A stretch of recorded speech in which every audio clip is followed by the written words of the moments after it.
Hi, we're Josh and Ariel Walmsley, owners of Green Valley Tree LLC, based in North Windham. We're proud to sponsor Connecticut East This Week and to serve the communities of Windham and New London counties with our tree removal and plant healthcare services.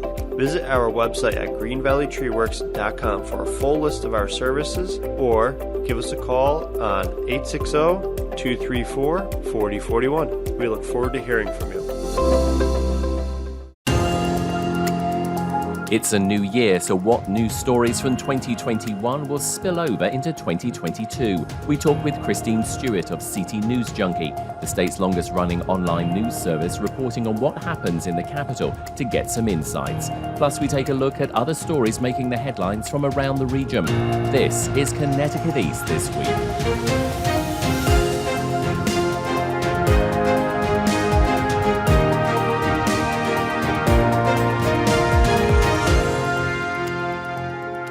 Hello, I'm Brian Scott Smith.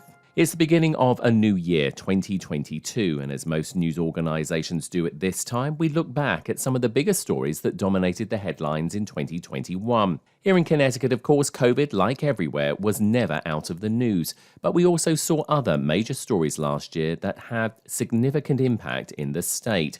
CT News Junkie is one of several online news outlets that reports about our state capital and what our legislators are up to.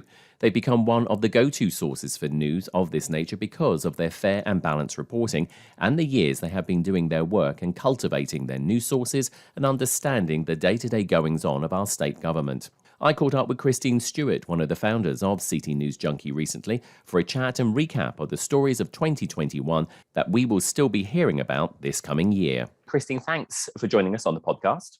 Oh, thanks for having me. So just in case there's anybody out there who hasn't heard about CT News Junkie, tell us what it is. We are the longest running independent online news organization covering the state of Connecticut, the state capital and state politics, and holding your lawmakers accountable is what we like to do every day. And so I am extremely blessed, and I can't believe that it has been 16 years that I have been able to do this. And, every day is something new and exciting. And I love bringing people news and, holding lawmakers accountable. So obviously we're very lucky to have CT News Junkie, and certainly 16 years is a mammoth amount of time. And obviously you've got great supporters out there who just love obviously the work that you guys do there.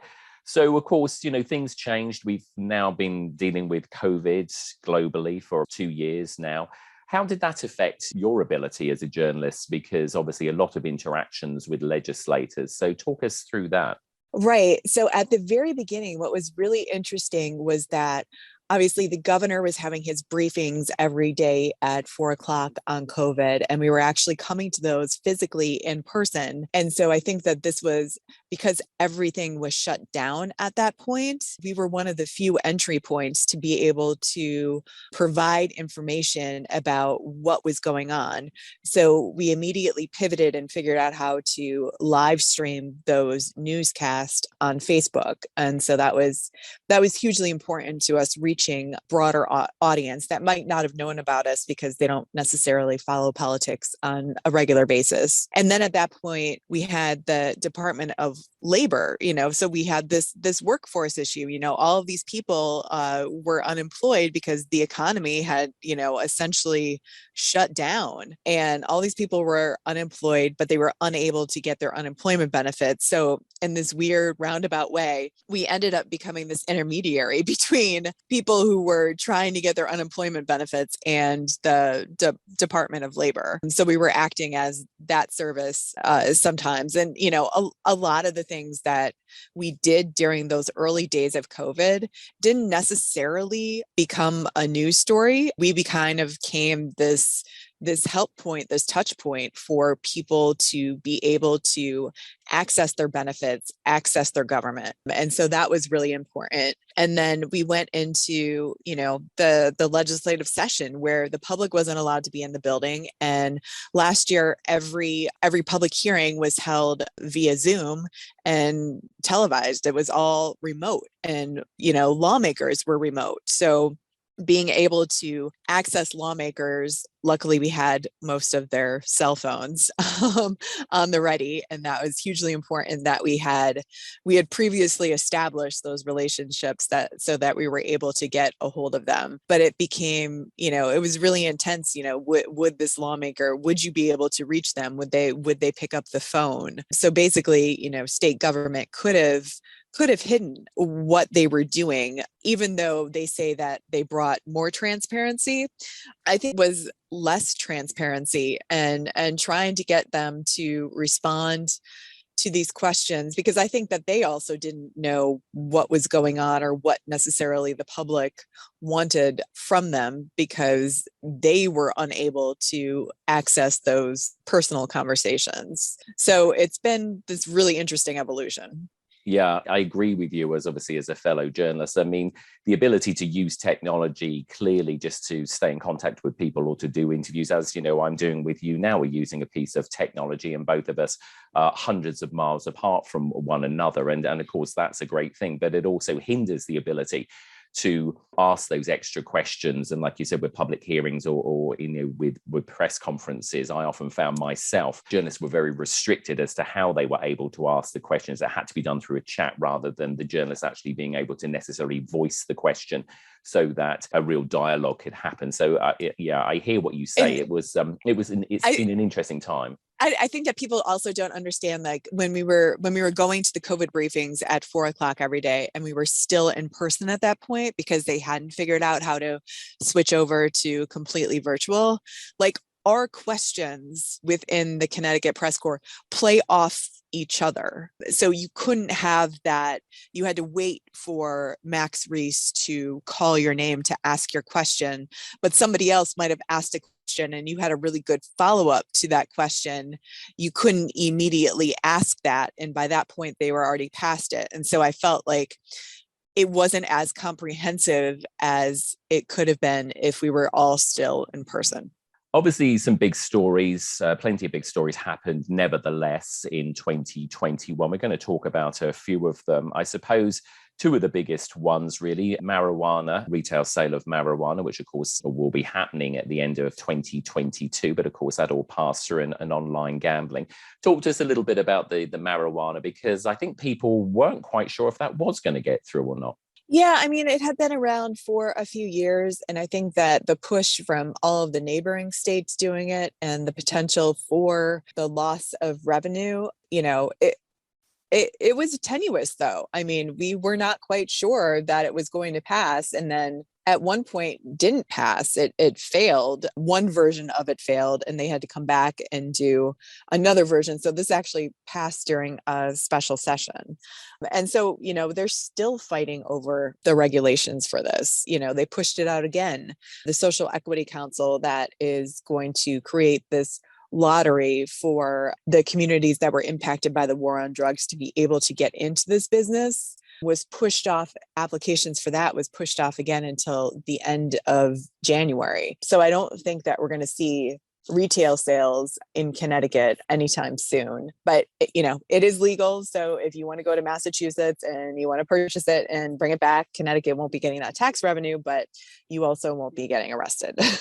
Been an interesting one as well, because obviously we're hearing a lot of local municipalities and towns and cities around the state as well saying that they may not be open to having sort of like marijuana retail dispensaries, even if they have medical marijuana. And then, of course, there's that pivot as well from the medical marijuana sector, no doubt looking to get in on the new retail sales aspect. But like you said, the social equity has become a very, very big hot button issue. And it's going to be, as you say, I think something that's going to be very, very much on the headlines for 2022 as we sort of like lead into that.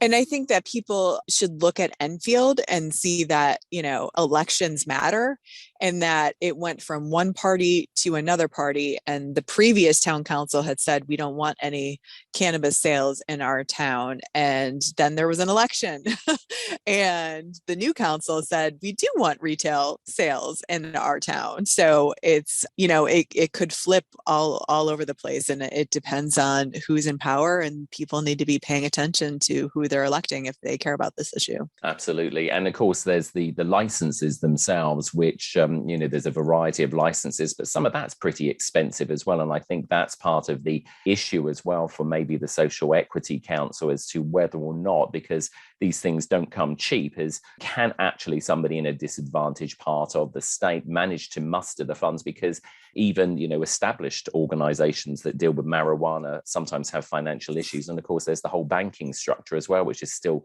grappling to try and deal with, how do they finance that? So it's still quite a mess at the moment. It really is. I mean, there's no, you want to give these social equity applicants a leg up and you want them to be able to get into the business. But how do you get into the business when, your annual income is only $100,000 a year? And if you want to grow a crop of cannabis, that's an investment of the infrastructure itself. I mean, people might think just because, if somebody calls it weed or pot, that it's easy to grow. It is not easy to grow. It takes a lot of infrastructure and it's millions of dollars in order to get one of these businesses started. Well, we'll be carrying on watching that one with you and obviously the rest of the reporting, as we say, as we go into 2022. Now, another big story, of course, was online gambling finally came to Connecticut, the 2 casinos and also the lottery finally able to provide iGaming and online gambling. Talk to us a little bit about that.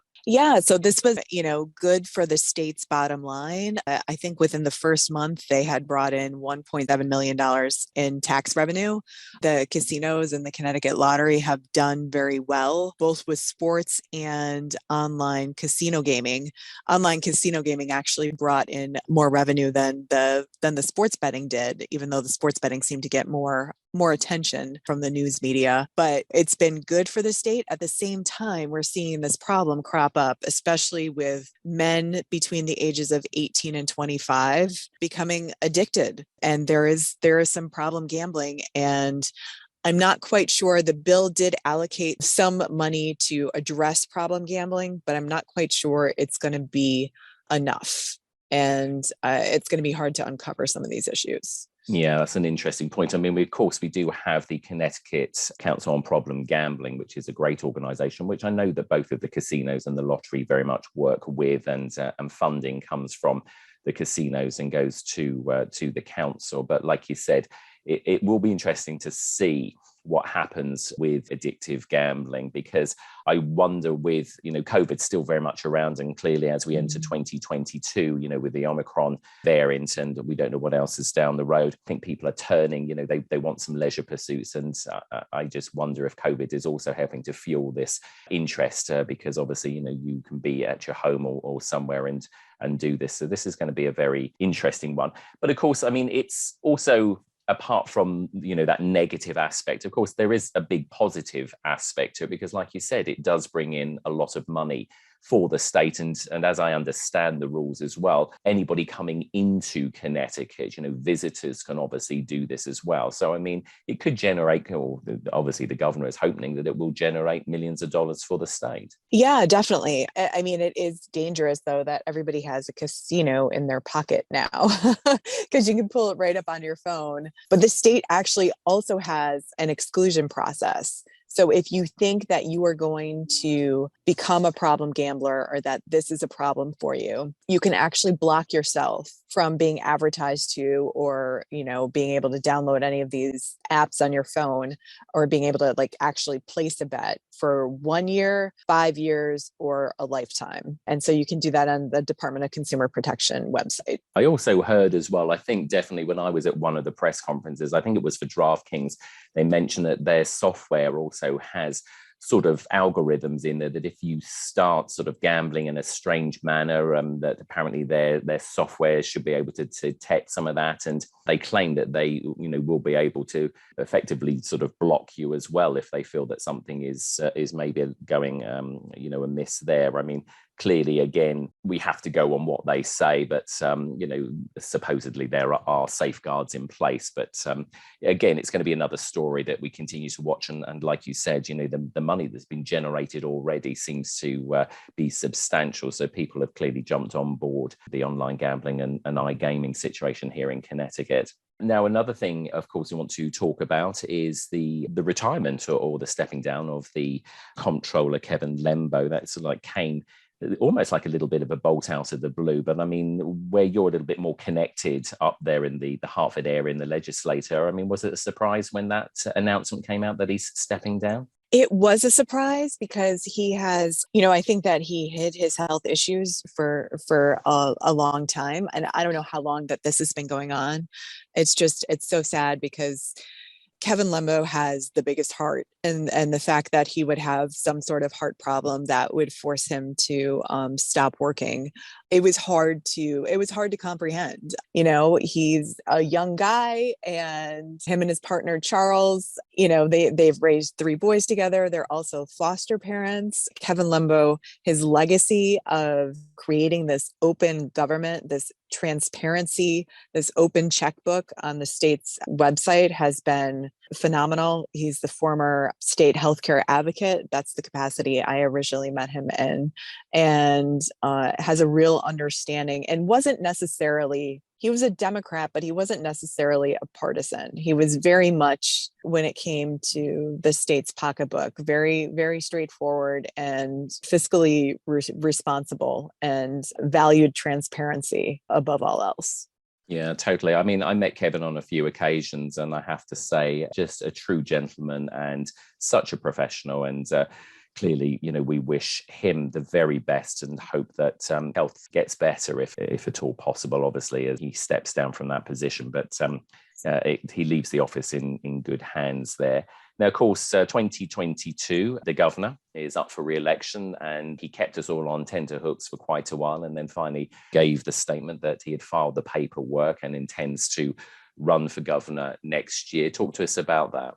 Yeah, so that's interesting. We all knew he was going to run. It was just a matter of time before he announced. And he didn't necessarily have to announce as early as he did, but I guess he decided to announce in I think it was late October, early November. So he is running for re-election. He's kind of been protected these past few years by COVID, and not necessarily, he was unable in his first year of 2019 to be able to find his footing with the legislature and be able to figure out how to work with them. Remember, he was unable to get his tolls proposal passed.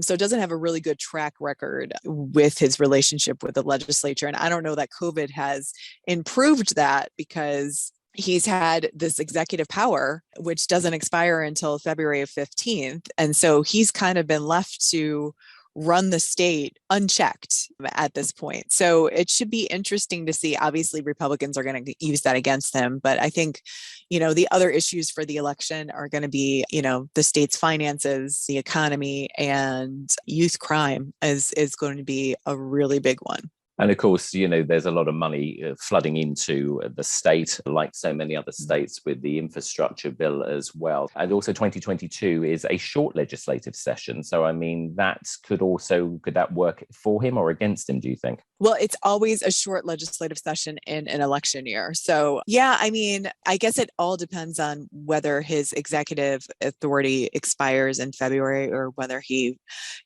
works with the legislature to extend it again. I don't think it favors either of them and their reelection campaigns at this point. So they will probably allow it to expire. The legislature wants to be seen as doing something, but they're not going to do much of anything, because they don't do much of anything in an election year. You don't want to rock the boat. You just want to get reelected, right? Absolutely. And do you ultimately think, I mean, with the whole COVID situation, and it's a difficult question, I suppose, to answer, but do you think it could, in a way, sort of be helpful to him? Because, I mean, he hasn't done a bad job. When we look around the rest of the other states here in the United States, I mean, Connecticut has done reasonably well. Obviously, there's still people who, we've got the anti-vaxxers, and there have been issues. I mean, it hasn't been plain sailing, but do you think on the whole that how he has been received and perceived in dealing with COVID could possibly help him? Yeah, I think that will definitely help him, but I think there are some, the negatives to drag him down. They haven't done anything on youth crime. So I think that you see obviously people in suburban communities. I know people don't probably think about it this way, but the suburban communities really the urban communities and suburban communities really control the power within the legislature. So, that is going to be a huge Achilles heel if they decide not to do anything with that this year. But they could do something with it. But also an Achilles heel is his wife's private equity firm and the investments that firm has made, and then the contracts that some of those companies have had with the state, even though there's no violation of the ethics code, and they went to ethics before, in 2018 and got everything straightened out. There's a perception that he is doing business for himself and not for the state of Connecticut. Well, we will wait and see how that all transpires as we step into 2022 and another full news year for everybody. But Christine Stuart of CT News Junkie, it's always a pleasure reading and seeing what you guys get up to. And as you say, keeping us up to date. And we're so grateful that you're around, and you've been around for so long and for many years to come. Have yourself a great new news year. And thanks for joining us on the podcast. Thank you. And if you want to read more about CT News Junkie or sign up to their regular daily newsletter or just read their articles, then visit their website at ctnewsjunkie.com.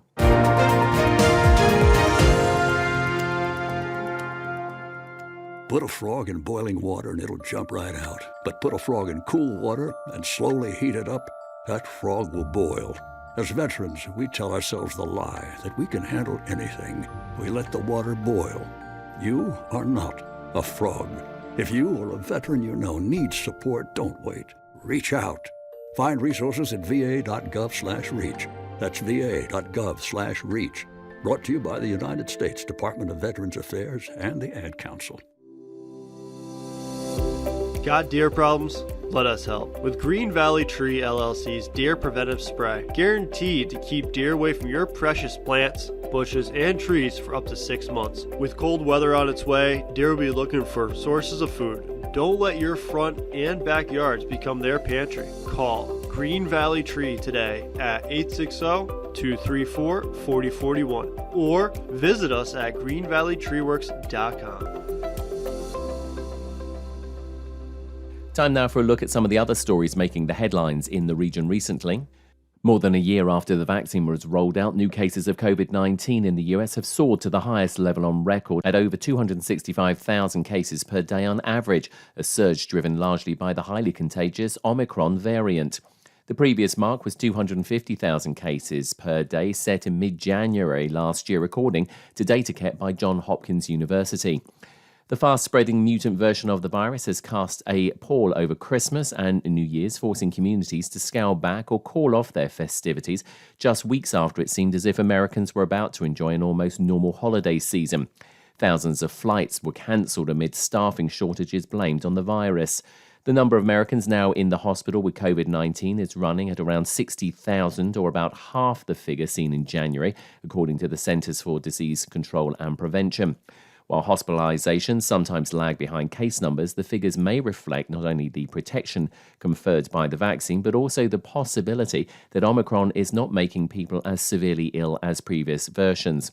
COVID-19 deaths in the US have climbed over the past 2 weeks from an average of 1,200 per day to around 1,500.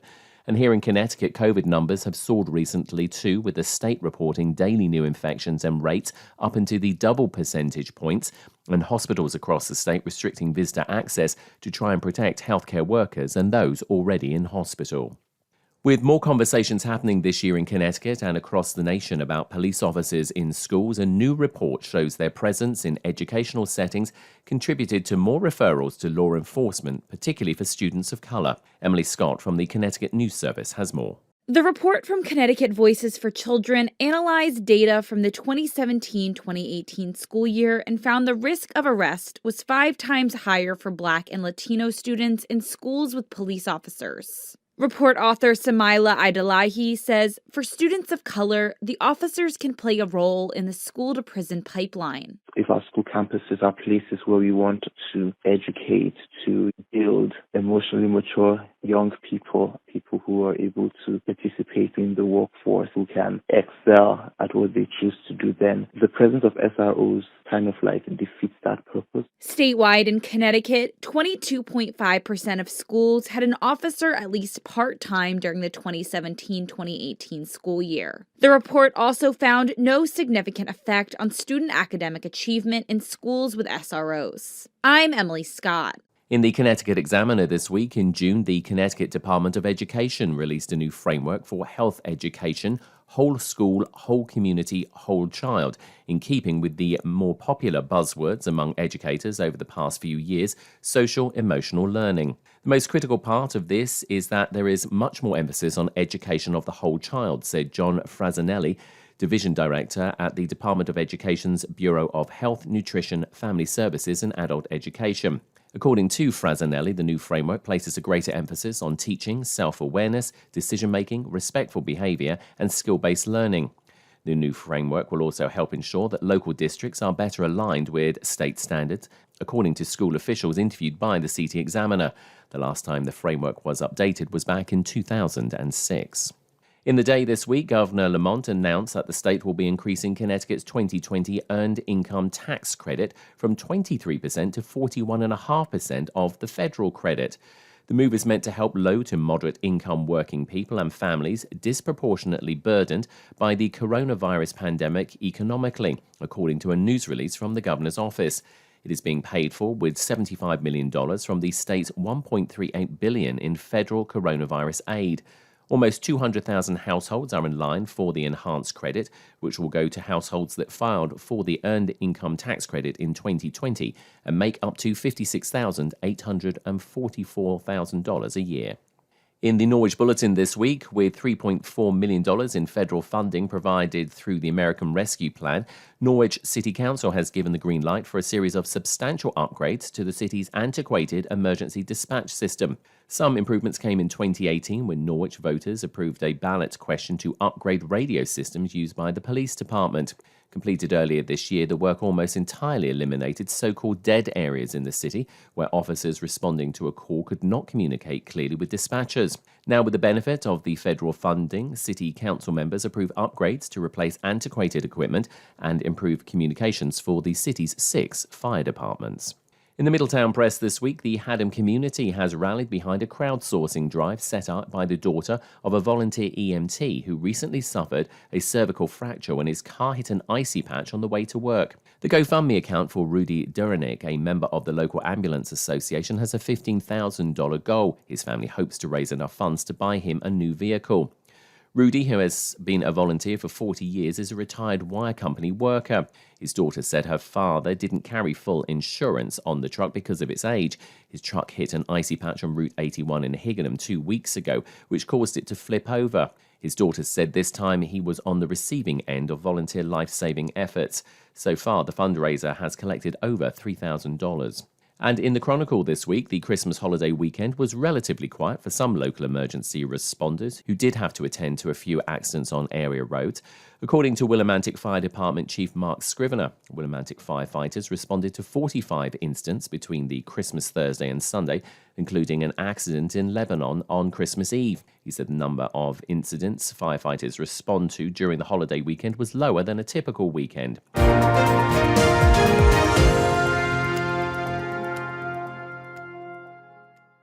That's all from us for this edition. Do send us your questions and story ideas to the show via our website at connecticut-east.com or Facebook or Twitter at Connecticut East and on Instagram at Connecticut East This Week. And you can listen to the show again on our social platforms on demand. And please like, follow and share on your social media too. I'm Brian Scott Smith. Thank you for listening and Happy New Year to you.